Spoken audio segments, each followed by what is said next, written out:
Hi folks, Todd Bossler again with Top Echelon TV. Now I know we've talked about calls to action in a prior session with you. We talked about that book I read, Don't Make Them Think, and so forth. I want to give a little bit more specifics on those call to actions because I received several emails and a couple of calls asking for more detail on that. So calls to action are just that simple. You know, 1 or 2 links on every page in your website. You want to make sure that everybody knows where to go, what to click on. Leave them no question. That's the overall premise of Don't Make Me Think.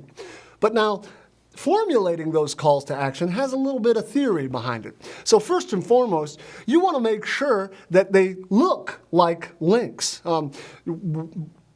Web browser people that come to your site, traffic, are looking for and used to things that look like a link. For instance, you may want to make sure they're underlined.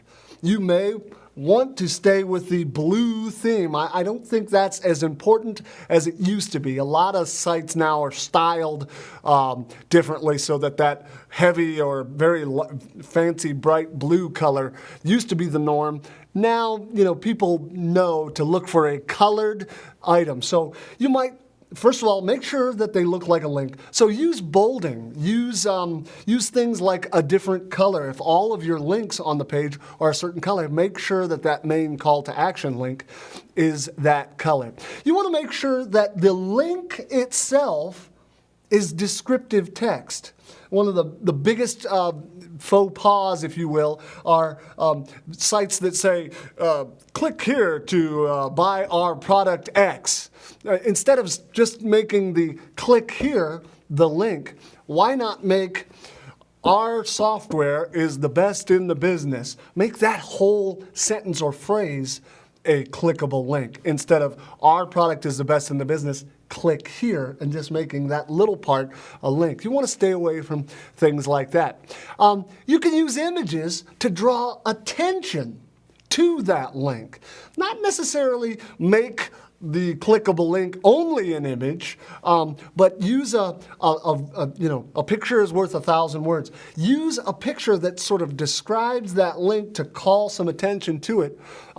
While we're on the subject of images, it's a good idea to put some alternate text on that image to help with SEO and things.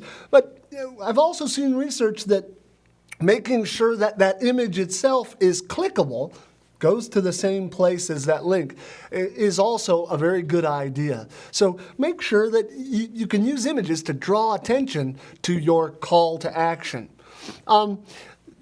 Next is not necessarily a must, but when you think about it, people are lazy. People want to get right to what they're looking for quickly. So it's a good idea to make sure your link, that call to action, is what they call above the fold. Don't make that call to action, that important part of your page, don't make it down where they have to scroll down to get to it. Have that call to action up in sort of the main part, the header or just below the heading part of your page. Keep it above that fold. Finally, make sure that if you're using any links that go to external sites, make sure you open those links in a new page. What I mean by that is, let's say, for instance, you have a sister product or maybe a partner company, and you want to give them props on your website and link to them. Well, make sure that their link opens up in a brand new window. Invariably, what happens is, if that item is of interest to your users, they'll click on it.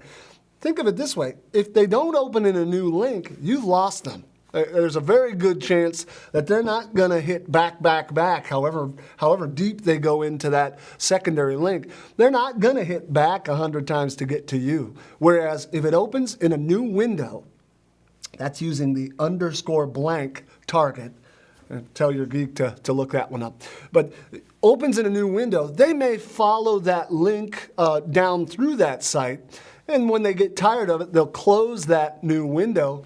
And there you are waiting for their eyes again. Your browser or your site is right back there waiting for their attention again. So these are just 5 quick little tips on those call to action links, making sure that they are visible, making sure that they look clickable, and a little bit of extra styling and things will go a long way with that. I hope you're doing well with your website. If you need anything from us, give us a call or look us up at topechelon.com. This is Todd signing off for Top Echelon TV.